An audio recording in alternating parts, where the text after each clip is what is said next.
storm system. It's coming in from the north, so it's bringing in colder air, but it's really the winds really picking up later on Friday. Those isobars really squeezing together initially across Scotland, but increasingly further south. Some very strong winds during Friday night.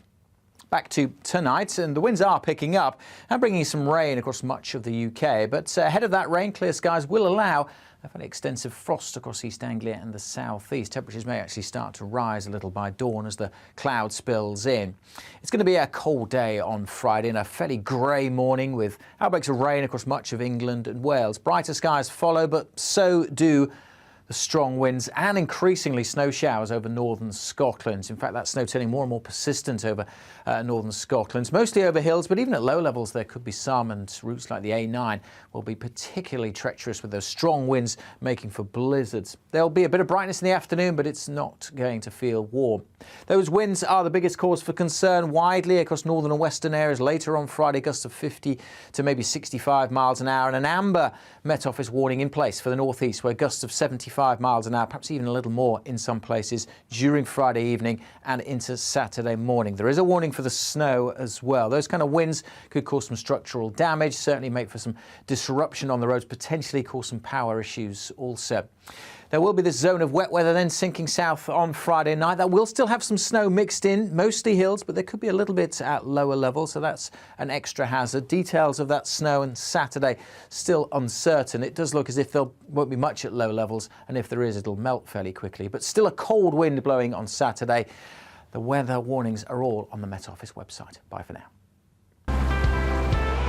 Canary Islands sponsors the weather. Coming up Thursday on Dan Wootton Tonight, America's mayor and one of the most polarizing figures in US politics, Rudy Giuliani, will open up about the last days of the Trump administration, give his verdict on whether Biden can hold on for a full term, and reveal whether the Donald will return to the White House in an exclusive interview. Plus, I'll be joined by GB News star Mark Dolan, body language expert Judy James, and my superstar panel, the former London mayoral candidate Sean Bailey, Conservative commentator Dominique Samuels, and the journalist and broadcaster Sam Dowler. That's Dan Wootton Tonight from 9 p.m. till 11 p.m. Monday to Thursday on GB News. You're watching GB News live across the UK and the world on our digital stream. GB News is Britain's news channel. We are the UK's home of discussion and debate from all perspectives. We are here for you. Don't forget to join our YouTube community by clicking on that subscribe button. And if you want the GB News app, you can click and catch up on programmes anytime. We love to hear from you, so email us. gbviews@gbnews.uk. Thanks for being part of the GB News family. My name is Andrew Doyle. Join me every Sunday evening at 7 p.m. for Free Speech Nation. This is a show where we address current affairs and news stories of the week with the help of two wonderful comedian panellists. I brought in comics because I want to give it a lighter edge, and also they work for less. See you there.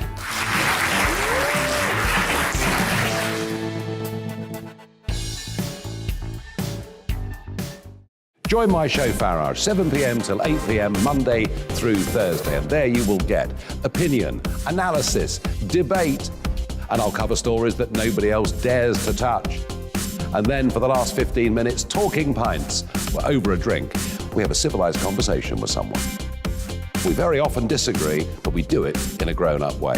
Come and join me on Farage.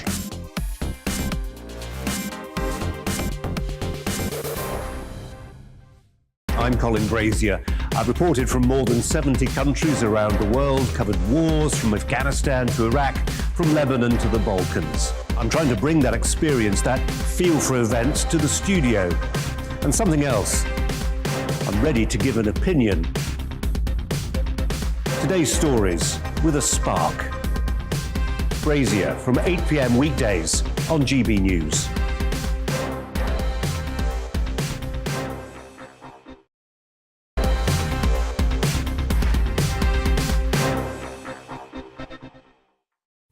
Hi there, coming up on this episode of Brazier.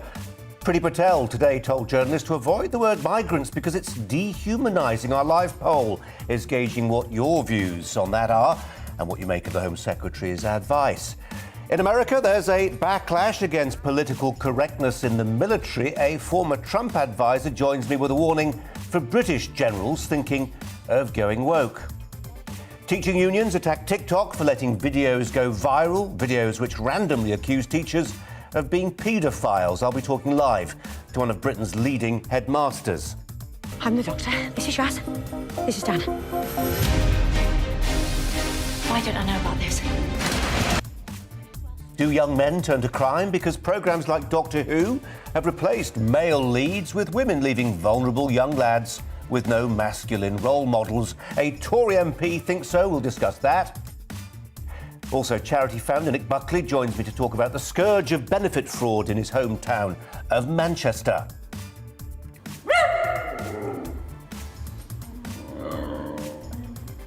And why the Whippet, who shares my walks, belongs to the breed which has just been voted back onto the list of Britain's best loved dogs. All that plus tonight's Brazier angle coming up in a few minutes' time. But first, the news headlines with Karen.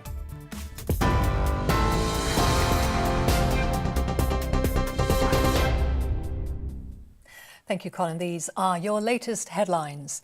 GB News understands that a body found on a beach near Calais today is not thought to be linked to yesterday's small boat sinking, which left 27 people dead. The identity of the victim is unknown, but they are believed to have attempted to cross the channel. The Home Secretary, Priti Patel, has said there's no quick fix to the migrant crisis. She's scheduled to meet French Interior Minister Gérald Darmanin over the weekend. Her department has also offered to send British police to France to help patrol beaches. I have literally, Madam Deputy Speaker, just spoken again with my French counterpart, Minister Darmanin, and I've once again reached out and made my offer very clear to France in terms of joint France and UK cooperation, joint patrols to prevent these dangerous journeys from taking place. I've offered to work with France to put more officers on the ground and do absolutely whatever is necessary to secure the area so that vulnerable people do not risk their lives by getting into unseaworthy boats. French fishermen are planning to block the Channel Tunnel and the Port of Calais over the ongoing licence row with the UK. Downing Street says the government has contingency plans in place in case of a disruption to supplies. The French are demanding more rights to fish in British waters. Alcohol-related deaths hit record levels during the pandemic. Figures show they increased by 20% in England and Wales and by 17% in Scotland. There's also been a 27% rise in deaths among people receiving treatment for addiction. The UK Addiction Treatment Group says a concerning number of facilities closed their doors during the pandemic, and the rise in deaths can't be a coincidence. First-time buyers face having to pay, on average, 5.5 times their typical annual salary to get on the property ladder. A nationwide study has found it breaks the previous record in 2007 and is significantly higher than the historical average of a house being 3.8 times your annual salary. Figures confirm that London continues to have the highest price to earnings ratio.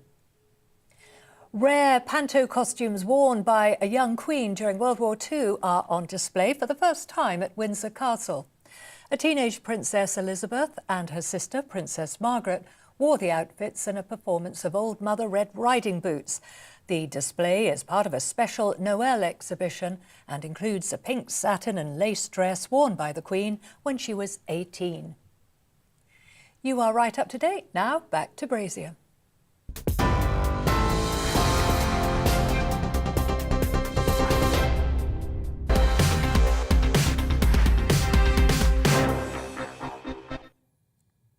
Well, imagine, if you can, the terror of being on a sinking dinghy, the sudden dawning dread that the only thing separating you and perhaps your children from oblivion is 0.5 centimetre of rubberised plastic filled with air. And the panic when you realise that the air is no longer there, that your inflatable lifeboat is deflating. Too far from shore to swim to safety, too far from rescue vessels to be picked up. The hideous, momentary realisation that the promises of people smugglers that this was routine, that this was easy, that this was a safe journey, were idle boasts. made by men who care mainly about money. Then the plunge into the freezing water, the hyperventilation, the loss of sensation, hypothermia, and finally, unconsciousness. Who was responsible for this stupid and stupefying loss of life? If you listen to some of the ideologically driven charities, it was the fault of a callous British government. And by extension, since our government is elected by us, it was our fault. They want us to believe that we, however indirectly, are to blame. What a gross and disgusting slur. It wasn't callousness that killed those migrants. If anything, it was the want of it.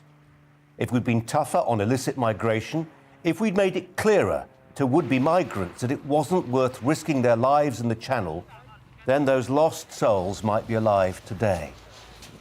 They were warned not to come, but they didn't take the warning seriously, and nor, to be brutally frank, did many of us. It's as if we believed that mass drownings were something which couldn't happen in the narrow stretch of water separating England from France. Almost 20 years ago, I went with a film crew to the island of Lampedusa, Italian territory, just off the North African coast. The local fishermen couldn't sell their produce. Customers believed that so many migrants had drowned off the island's waters that to eat fish was almost to consume human flesh. Why didn't we believe, or perhaps it would be more accurate to say, expect, that what's been happening in the Mediterranean for years could happen here? Well, I'll tell you why. Because it felt like a desperate rhetorical ploy. When our Home Secretary and others in government repeatedly warned this could happen, it was dismissed as a political smokescreen. Words to hide our inability to act. And sadly, there's a lot of truth to that. We've done virtually nothing to make coming to Britain less attractive to illicit migrants. When they sit and ponder their future prospects from a home in Kurdistan or Pakistan or Somalia, they don't do so on a whim. They are rational actors. And viewed rationally, where else in the world is it possible to move and enjoy a quality of life that seems almost comically generous? The people smugglers who encourage them to pay $5,000 typically to come here fill their heads with stories of free schools, free healthcare, and free accommodation. Those people smugglers aren't lying. They may gild the lily, but what they say is basically true. If you come from a country where nothing is free, Britain looks like one where everything is free. This has to stop. Migrants know that when they come here, they'll probably stay. It will take years for their asylum application to be processed. The system is hopeless and easily gamed, sometimes by a handful of people who go on to commit acts of terror. In the meantime, the taxpayer takes care of the bills for a hotel or medical care. We are trying to be humane, but all we are doing is creating pull factors. If we want to stop a repeat of yesterday's mass drownings, we must make coming here less attractive. Migrants waiting for an asylum claim to be heard must be detained or moved to and held in a third country if that's what it takes. NGOs and charities who hold up human rights law as if it were holy writ say we can't do this. I say we must. As the former Foreign Secretary William Hague wrote in a largely ignored column earlier this year, if you think what we're seeing in the Channel right now is bad, wait until you see what's coming. Africa's population will increase by hundreds of millions, and the African diaspora here will make Britain an attractive destination. If we do not take radical action now, in a decade, we may look back at yesterday's tragic events and think, what was all the fuss about?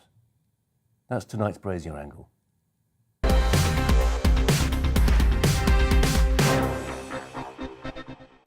Joining me now, Dr. David Green, who's the founder and chief executive of the think tank Civitas. David Green, thanks so much for your time. Your thoughts tonight?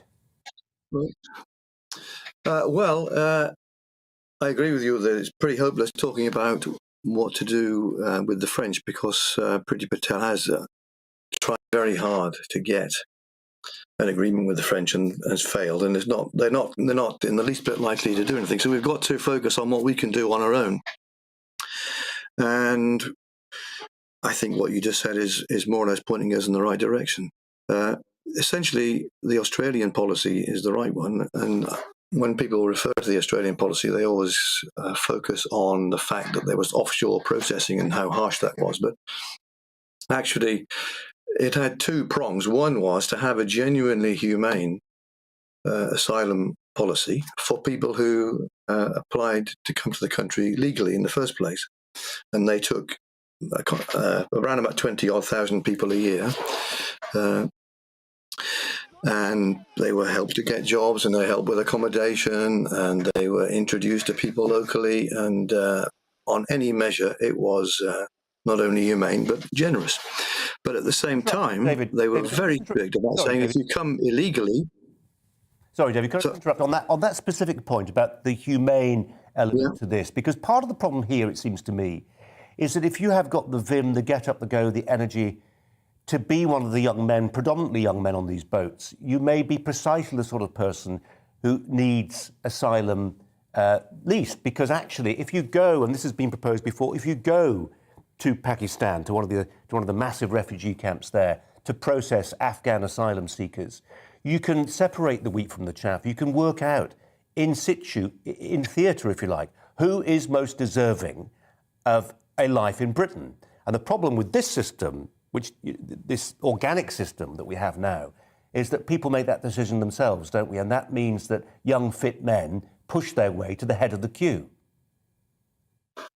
Yeah, and most of the people who are coming illegally are not entitled to asylum. They are immigrants who are trying to come to a country they consider to be better. I quite agree. But what I think we need to do is to build some accommodation centres here where people are detained if they arrive illegally. And of course, at the moment, you can be detained for 6 months, imprisoned for 6 months for illegal entry. And under the Nationality and Borders Bill, there is a proposal to increase that to 4 years. I think it may be necessary to do something along those lines. But remember, the Australian offshore processing centres, apart from doing what you've just said, namely to separate mainly young blokes who are just trying to get a better life from the genuine asylum seekers, they were free to leave at any time. So it wasn't a prison. They couldn't come into Australia, but they could leave. They could go back. And that's what I think you must have. You must have that kind of centre. By the way, a lot of people in the existing detention centres are free to leave at any time. I think about 20% of them say they do want to go back, but we don't really make that possible. But you might also, by the way, have to pay for their fares back, but then they at least have to own up to where they'd actually come from, and an arrangement would have to be made with their original home country or some other safe country.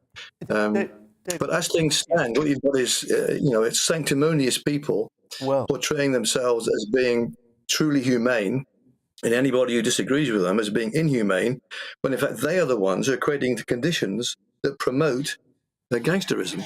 And that's exactly my point, that there's a political argument to be won here through the prism of the media, which is saying, look, if you make it, and it seems basic logic, doesn't it? If you say to people who are willing to risk this journey to come to this country, that if you come here, the situation you find yourself in will not be as it has been. You may be detained potentially 4 years, and at the end of that time, you will be repatriated or deported to the country of your origin because you've entered this country illegally. I mean, that just seems to stand to reason. And just on a humane level, the fewer people who want to make that journey, the more people deterred from doing so, the lower the death toll will be. Yeah, no, I quite agree. I think in religion, it used to be called the sin of pride, doesn't it? It used to be called, if you're a bit too self-satisfied about your own moral purity, when in fact, in practice, you're doing a lot of harm. And I think a lot of people who are claiming to be the humane ones in society are in fact harming would-be asylum seekers and contributing to the system that leads to the tragedies like the one that occurred yesterday.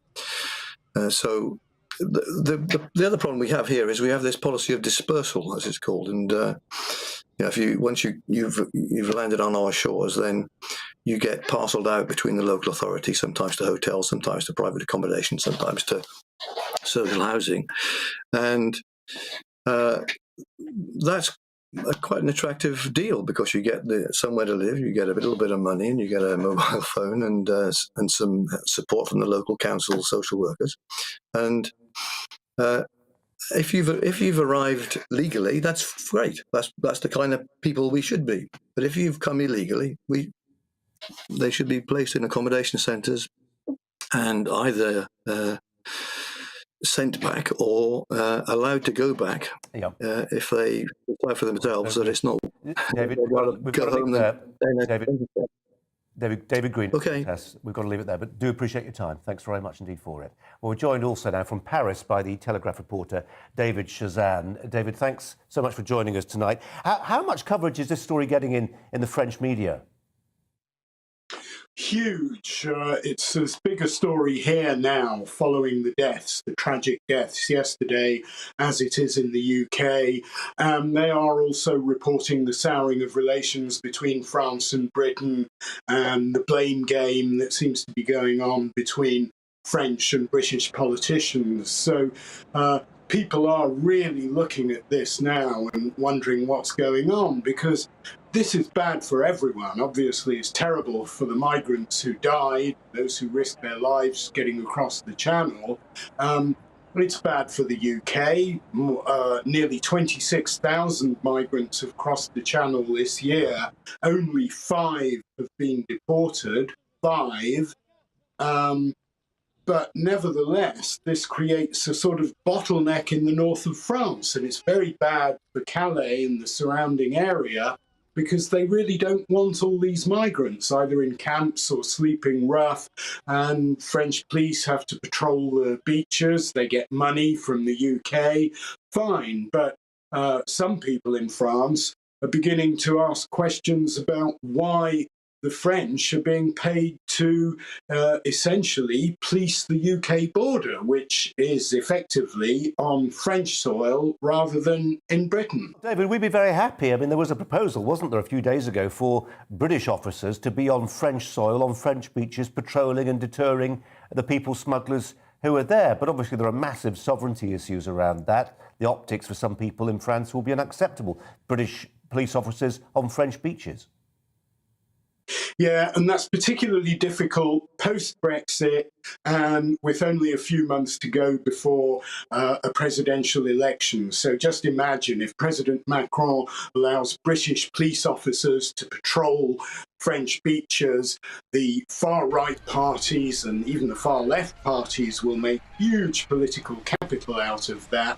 I really don't think it's going to happen.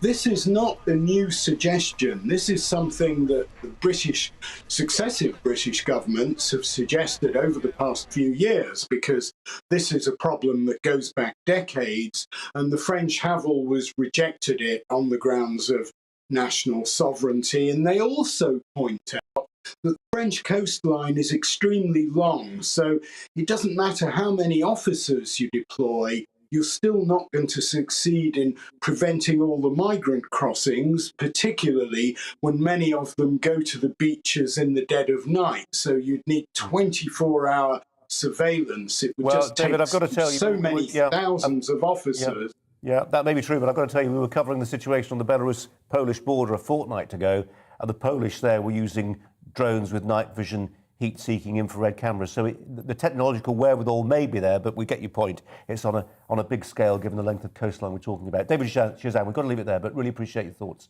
tonight. Thanks a lot. After the break, are the British Armed Forces going woke? There's a warning from one of Donald Trump's former advisors. He'll join me.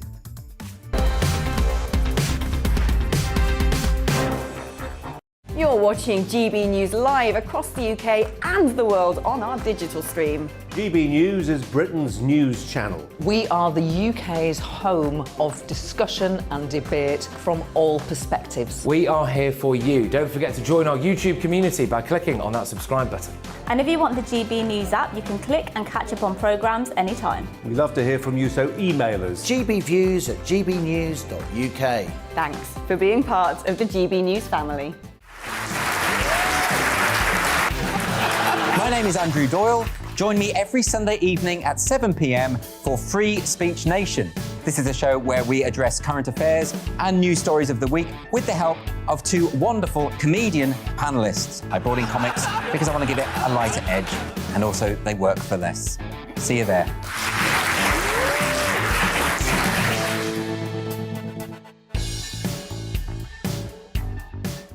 Join my show Farage, 7 p.m. till 8 p.m. Monday through Thursday, and there you will get opinion, analysis, debate, and I'll cover stories that nobody else dares to touch. And then for the last 15 minutes, talking pints. We're over a drink. We have a civilised conversation with someone. We very often disagree, but we do it in a grown-up way. Come and join me on Farage.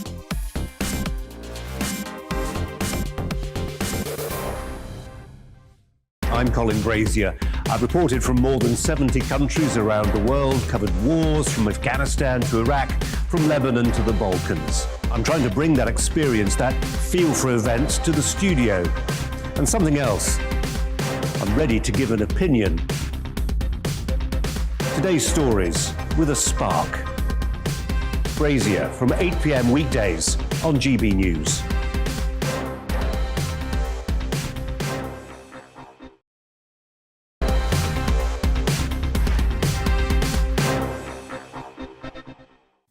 Well, the head of the Royal Air Force, Sir Mike Wigton, this week announced a new priority for the RAF to be carbon neutral by 2040. There is now an arms race in the military here to be the greenest service. The Navy boasts of new green patrol vessels. The Army is erecting thousands of new solar panels and planting forests of new trees. And why not?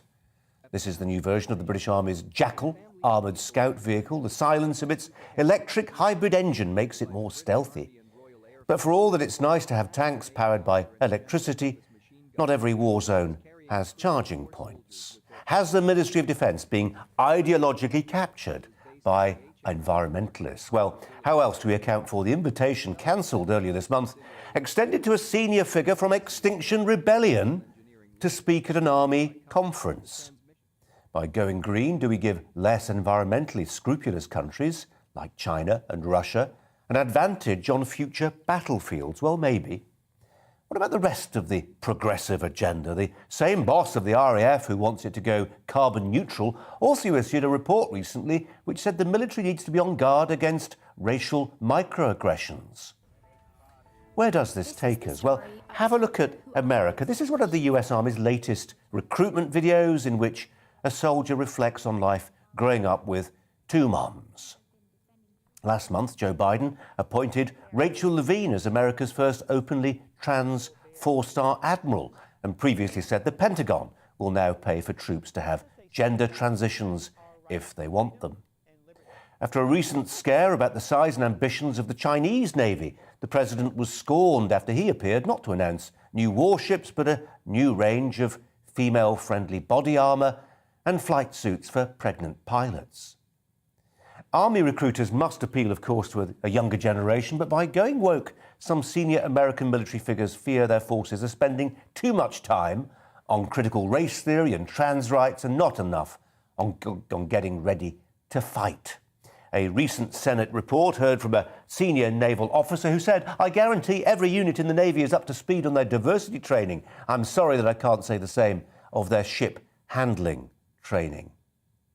As in many things woke, Britain is behind America on this, but not by all that much. Early this year, former Defence Minister Admiral Lord West spoke out against plans to review gender-based rank names like rifleman, midshipman, airman and First Sea Lord. A new inclusive language guide from the Ministry of Defence warned against using the word woman. Is this about making our defences stronger or going along with fashionable doctrines? And that being so, does it make us more vulnerable to those nations who wish us harm? Let's ask the former Donald Trump advisor, Dr. Sebastian Gorka. Sebastian, thanks so much for joining us today. Really appreciate your time. What do you make of what feels like an attempt within the military, certainly in America, to advance identity politics in a military guise? Well, it's what you just did in your intro, Colin, for me was reminiscent of a Monty Python skit from the 1960s. I am saddened that the land of my birth has now followed where I live today as an American citizen in the wokeification of the military.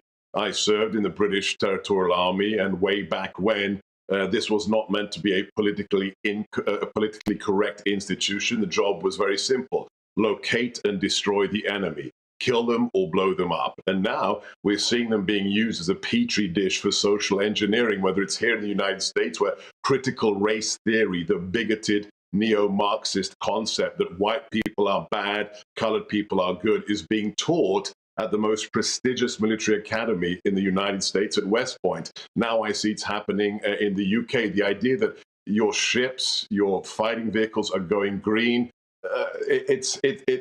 your enemies must be laughing. Putin is giggling. Xi Jinping in Beijing is laughing all the way to the bank, because this is sheer insanity, Colin. Sebastian, let's just take the other side of it, and starting with the green angle on this. By some calculations, by fuel usage alone, the American military is the 47th biggest polluter on the planet when it comes to greenhouse emissions. I mean, it gets through a huge, gargantuan amount of gas. Can something be done about that without reducing military capabilities? That's not the point. The biggest polluters in the world are the Chinese. Well, is China suddenly going to stop polluting? You've got a quarter of the carbon dioxide is given out by China. If you're going to preach to the West to get their act together, we left the Paris Accords when I was in the White House, and we actually beat the Paris Accord requirements for CO2 emissions after we left the Accords. By the way, Russia, China, India do not have those targets. In fact, the West, the Brits, the US give money to those polluting nations. So if everybody were doing it the same, maybe there was some rationale. But to hit yourself over the head when your actual future enemies are polluting by factors more than you are, including your armed forces, it's just again, it is Monty Python-esque insanity. There's another angle to this, say those who advance this agenda, Sebastian. It's that people like Mike Wigton, the head of the RAF, say, look, there's a really crowded labour market out there right now. If you want to attract young people, and soldiering and flying planes, soldiering in particular, is really a young man and increasingly a young woman's game. You've got to be physically fit. That means you've got to be young. There's a huge amount of competition for young people to sign on the dotted line right now.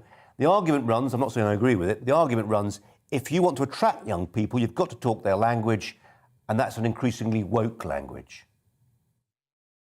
Yeah, well, I think we don't need them. I mean, your Starbucks barista is not going to make a really good squaddy or an RSM or the kinds of officers or NCOs that I knew.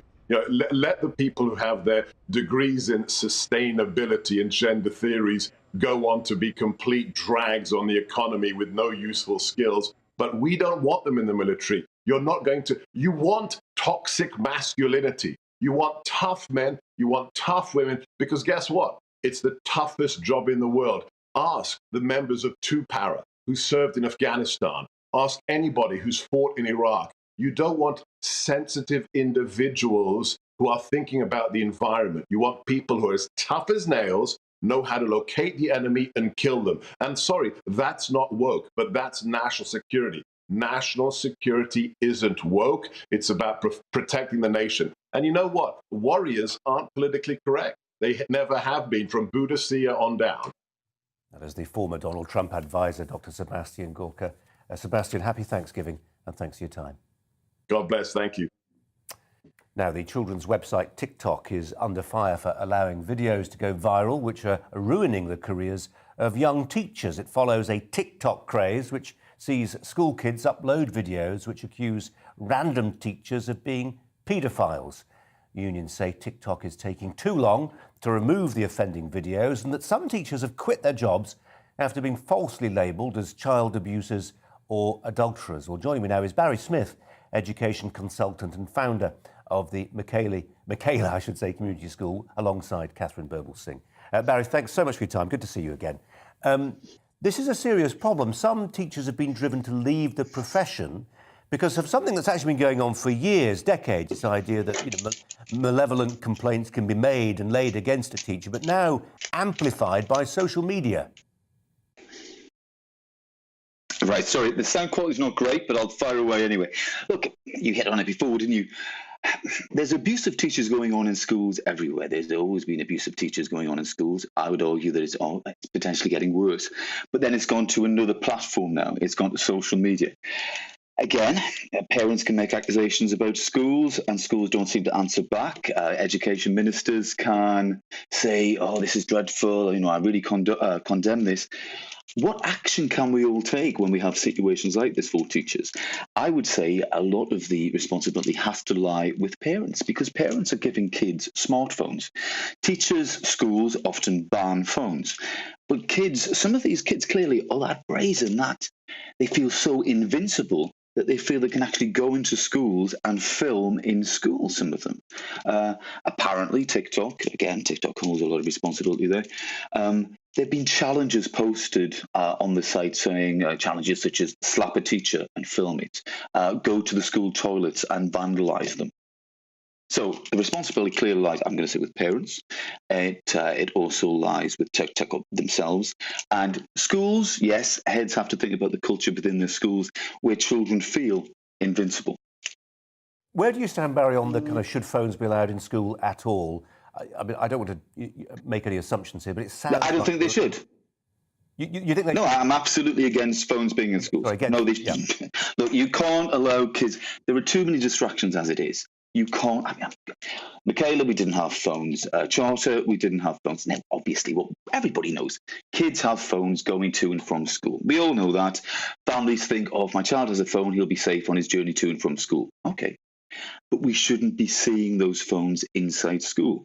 Because, look, this TikTok feature here, it's exactly about kids. Yeah, kids are going online. They're taking some of teachers' online lessons or other photographs of teachers that are available on the internet, and they're manipulating those. But there are also incidents of teachers being filmed in school, and then it's edited. Crazy. So no, we can't have kids bringing phones into schools. If parents want their kids to have phones, get them a brick phone. Catherine Burblesing, she talks about it all the time. She's absolutely right. Get them a brick phone so they can't access the internet. They can't be filming teachers in schools. It's crazy. And all of this was very foreseeable as well. TikTok must, well, if they didn't think about it, they should have thought about it. All of these social media providers need to think, how can our services be abused? And clearly they're being abused. And Barry, I know you've told me before, this all sounds very simple, doesn't it? Create a system where actually, at a basic level, there is respect for the teaching profession for teachers. But that comes from the head down, doesn't it? And sometimes the head teacher just doesn't quite have the stomach for the fight. Happens a lot. I think it's, I've said to you before, it's a difficult job. You're damned if you do, you're damned if you don't. I mean, talking about the TikTok thing, there was a school in Northern Ireland there, and all over the press, it was draconian measures as school closes toilets. Next day, the head, thankfully, I thought was excellent, stood up and said, well, actually, we had to close toilets because we had to monitor these toilets because we learned that kids, girls in a girls' grammar school in Northern Ireland, were going into toilets. They were arranging it between themselves, getting out of lessons, filming themselves, vandalising toilets. So the head teacher closed the toilets, some of the toilets, so the toilets that were left open he could monitor. But then he's pilloried in the press for doing that. This is crazy. So this is, obviously, schools, they're risk averse. Big trusts, they're risk averse. They don't want negative coverage. So therefore they think, oh, well, I best not do anything that's going to incur anybody's wrath. But in the meantime, nice kids in those schools are suffering, and teachers in those schools, not just teachers. It's somebody's mum, it's somebody's dad. Cleaners have to clean up the mess that's left there. Caretakers, dinner ladies. They suffer abuse on a daily basis in many schools. These are major issues that I think we sweep under the carpet far too much. Barry Smith talking good sense as ever. Barry, thanks for your time. Appreciate it. Cheers, sir. Now, a Conservative MP says that there is a dearth of leading men on TV. And this is Nick Fletcher, points to programmes like Doctor Who and Ghostbusters as typical, he says, of shows which once provided impressionable young men with male role models. Their absence, says the MP for Rother Valley, can push vulnerable teenagers towards crime. Let's turn to Ella Whelan of Spiked Online. Ella, hi to you. What do you make of what this MP had to say?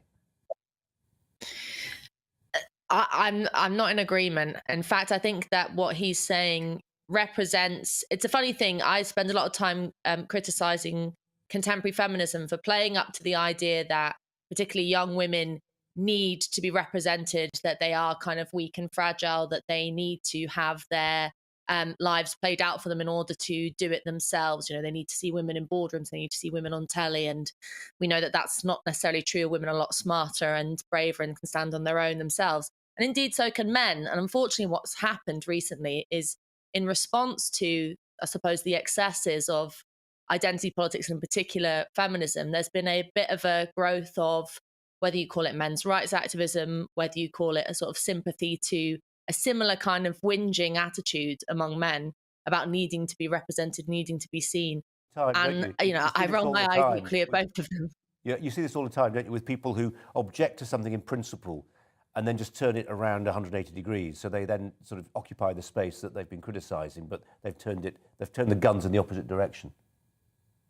Yeah, and it's really, I think it's a bit of an infantile way of understanding how young people relate to the world, because, you know, role models really for most kids are, you know, their peers, their older brothers and sisters, maybe their family, maybe their parents, maybe teachers. It's people who are in their lives. You know, child development is something that happens in reaction to and with interaction with other people. It's not about who you put on your wall, what poster you put up, or what celebrity you like, or what film you watch. There's this kind of very sort of superficial idea that the way that we help kids socialize and grow up is just by kind of feeding them the right sort of information. So get them to watch the right program, have the right person playing that character. You know, and most kids are far more complicated and more complex and more interesting than that. And so I think we're in danger of sort of seeing the way in which we raise young people as just a kind of formula that as long as you fit in the right things at the start, you'll get out the right end product. I mean, this MP is suggesting that young men are turning to crime because they watch Peaky Blinders. I mean, we just know from panics about video games in the past that isn't true. I mean, I'm not wholly unsympathetic to this idea that says actually the idea of a male role model comes from lots of different sources. And if you are a young man growing up without a father around, I include myself, by the way, you look up to lots of different people. It could be a teacher, it could be a football captain, it could be somebody on TV or a film star, it could be John Wayne or somebody. It's a patchwork, it's a mosaic. And there is definitely something which has happened, which is a lot of those obvious male role models have been slowly taken away to some degree, but it's clearly moot as to how much of a difference that makes.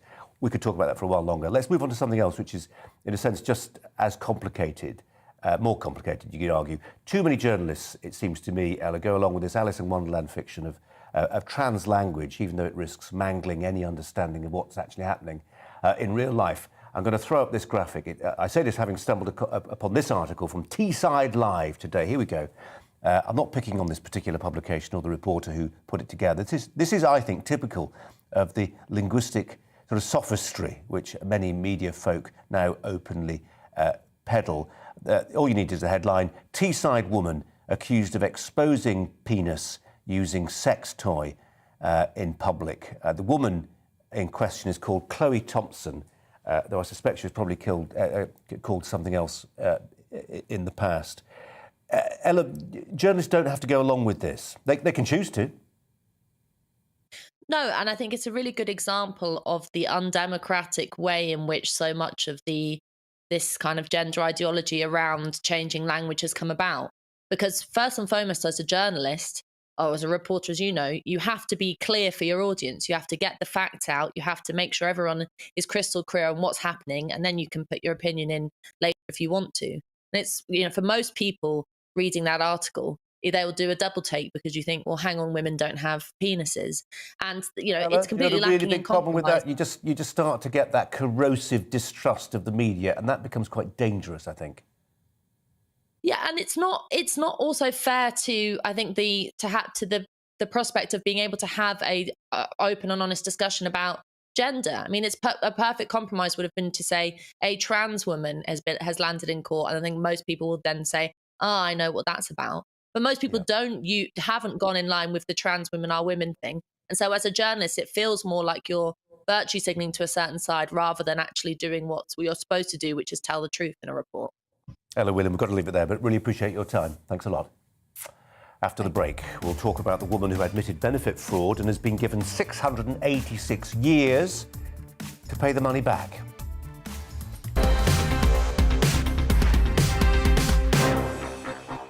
You're watching GB News live across the UK and the world on our digital stream. GB News is Britain's news channel. We are the UK's home of discussion and debate from all perspectives. We are here for you. Don't forget to join our YouTube community by clicking on that subscribe button. And if you want the GB News app, you can click and catch up on programmes anytime. We love to hear from you, so email us. gbviews@gbnews.uk. Thanks for being part of the GB News family. My name is Andrew Doyle. Join me every Sunday evening at 7 p.m. for Free Speech Nation. This is a show where we address current affairs and news stories of the week with the help of two wonderful comedian panellists. I brought in comics because I want to give it a lighter edge, and also they work for less. See you there.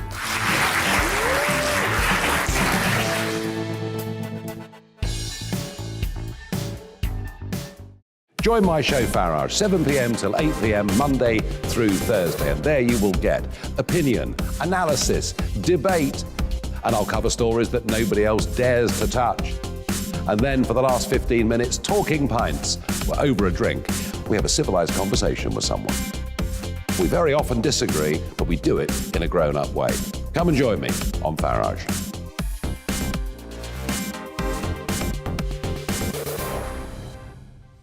I'm Colin Brazier. I've reported from more than 70 countries around the world, covered wars from Afghanistan to Iraq, from Lebanon to the Balkans. I'm trying to bring that experience, that feel for events, to the studio. And something else. I'm ready to give an opinion. Today's stories with a spark. Brazier from 8 p.m. weekdays on GB News.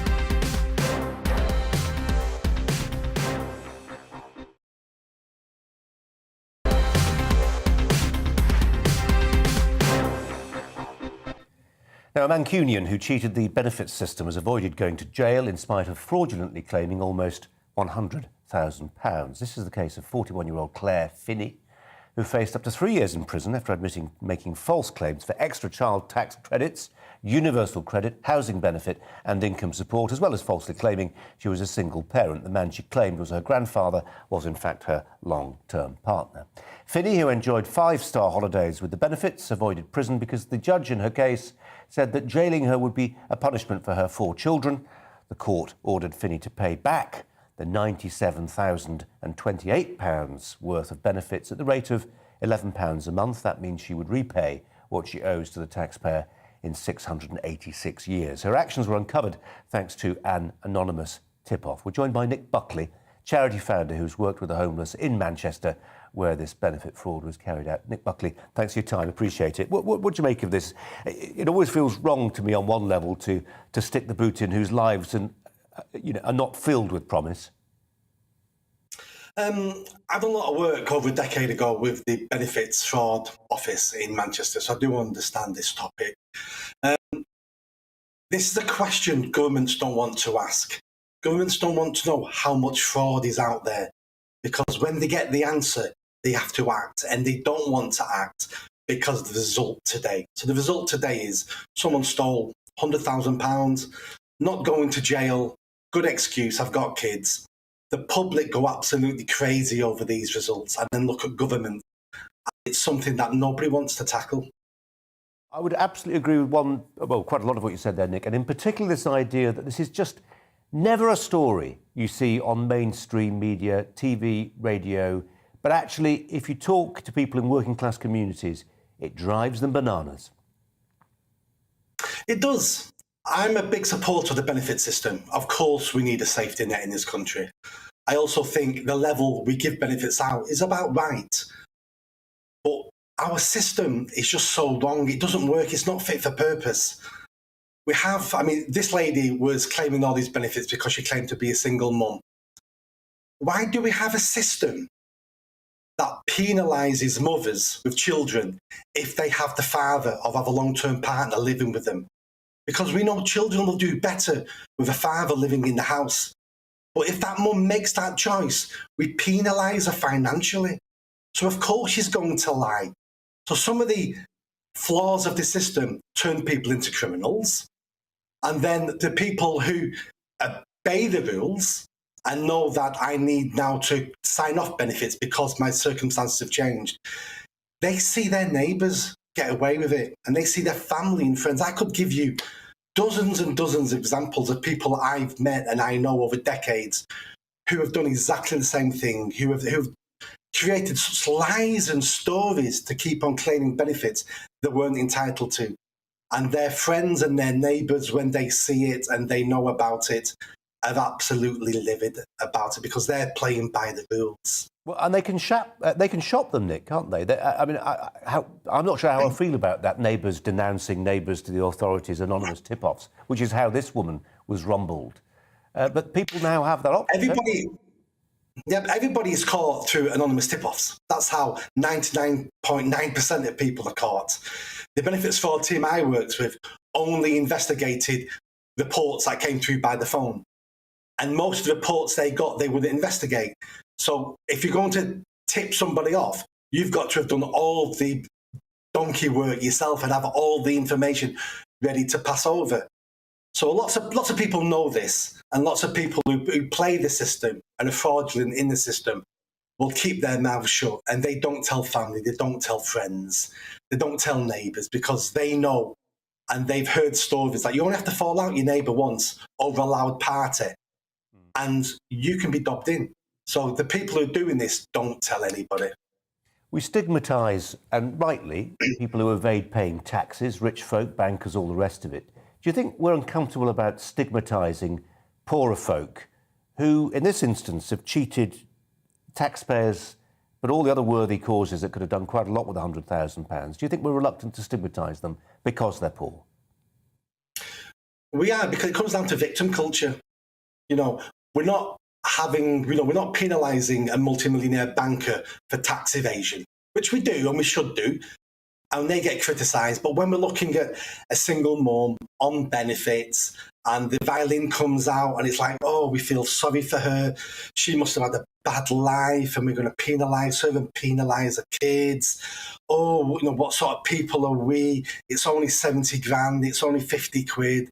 And it pulls on our heartstrings. And then since the Second World War, we've become such a soft, pink and fluffy nation.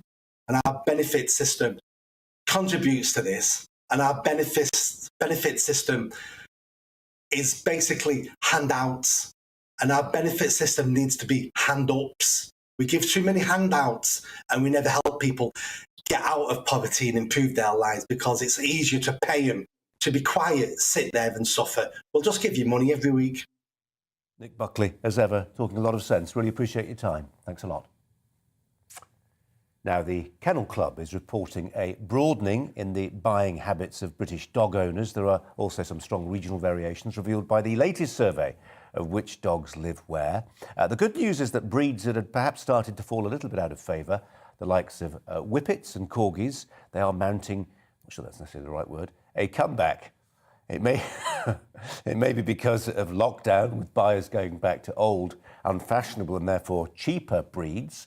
The Kennel Club's list of the most popular dog breeds in the UK showed that breeds like the Pembroke Welsh Corgi had doubled in popularity. The French Bulldog came out top dog in several parts of the country, but overall it's worth saying the Labrador is still the most common canine companion. Joining me to discuss this trend and the trends within it, Jan Wood, who's owned and bred Whippets for many years and is going to be a judge at Crufts in Oh, lovely, Jan. Tell us about your Whippet.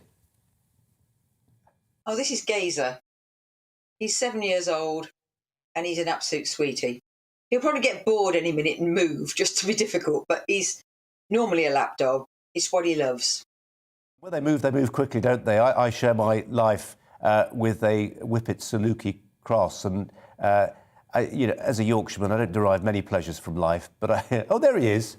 There he is, eyes closed, waiting for some cheese. He's very fond of cheese. But one of the just watching them move, there's the agility, the speed, the way they can shift direction. It's wonderful to watch. It's fabulous, and they are a lovely dog to live with as long as you start off in the right way. They are sight hounds, and so they are a bit inclined to want to do what they want to do rather than what you want them to.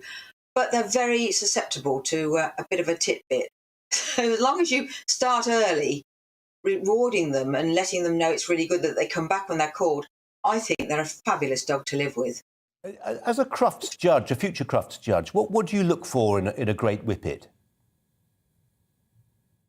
Balance, elegance, and moderation, no exaggeration as such. And I mean, obviously, for lots of people, if you live in a flat in the middle of a city centre, it doesn't make a lot of sense having a dog with such long legs that needs a lot of exercise like a whippet. But they do seem, according to this survey from the Kennel Club, they are making a bit of a comeback. The North East is doing well in particular, I read. Well, I think they started off in Manchester. There's an old saying to do with whippets that is, a night is one whippet cold or two whippets cold, depending on how many you need down the bed. Occasionally, I'll be walking in a park with the Saluki Whippet Cross, and I heard one American voice coming across from a park bench. Is he ill? I mean, they almost look painfully thin sometimes. Yeah, well, they shouldn't. They shouldn't look painfully thin. I mean, you've got a Saluki cross, and the Salukis perhaps carry a little bit less weight than the Whippets. But if they're looked after properly, they have a nice covering, bless. And they don't look painfully thin as such. Well, they shouldn't. No, and he scoffs like a whippet.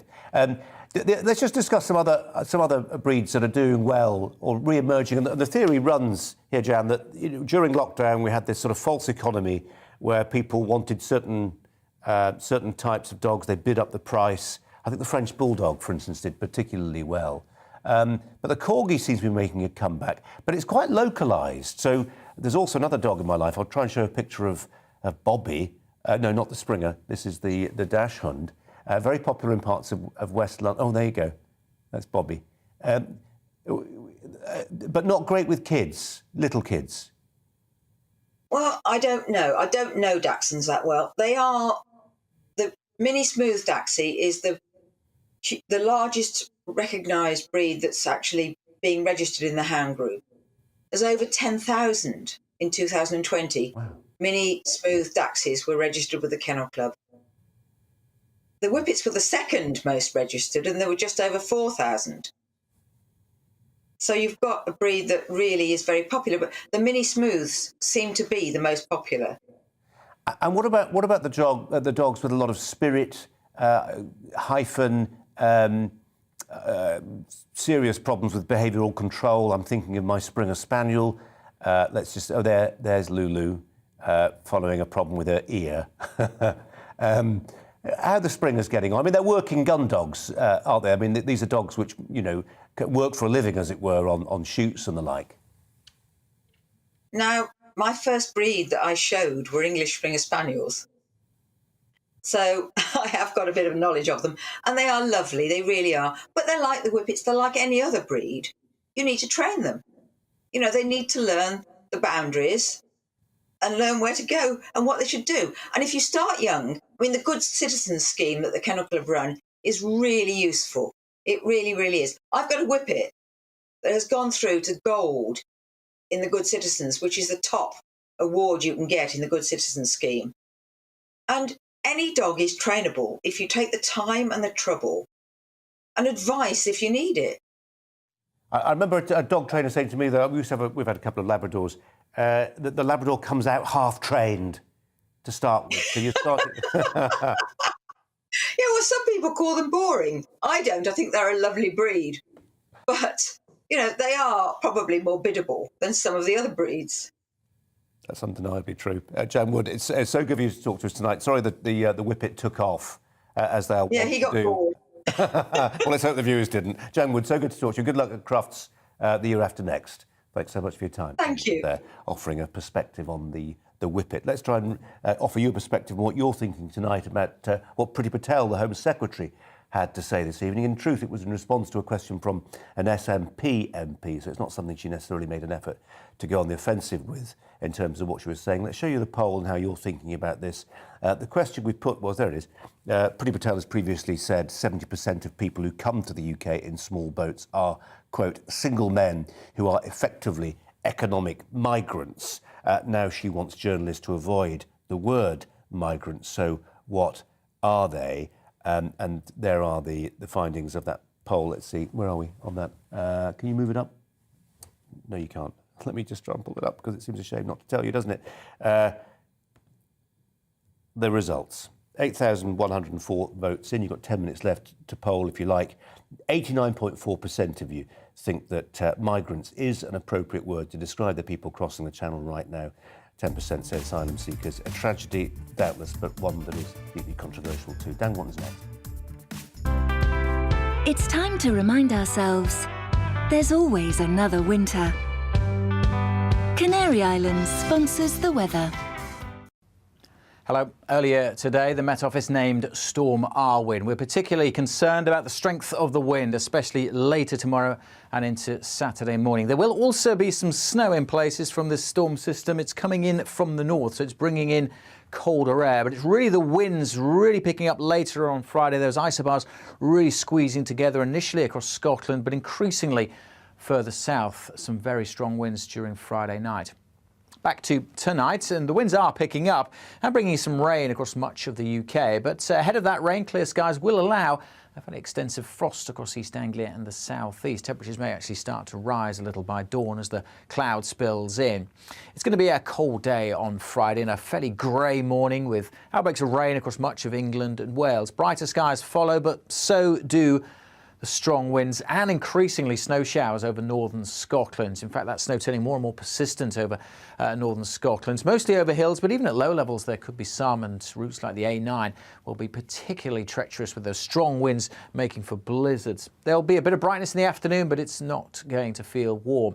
Those winds are the biggest cause for concern widely across northern and western areas. Later on Friday, gusts of 50 to maybe 65 miles an hour, and an amber Met Office warning in place for the northeast, where gusts of 75 miles an hour, perhaps even a little more in some places during Friday evening and into Saturday morning. There is a warning for the snow as well. Those kind of winds could cause some structural damage, certainly make for some disruption on the roads, potentially cause some power issues also.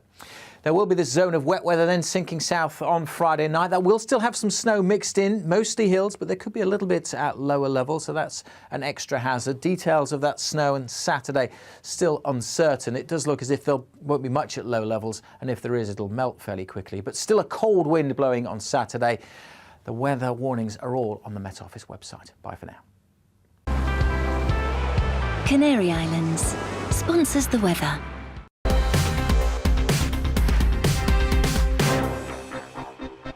You're watching GB News live across the UK and the world on our digital stream. GB News is Britain's news channel. We are the UK's home of discussion and debate from all perspectives. We are here for you. Don't forget to join our YouTube community by clicking on that subscribe button. And if you want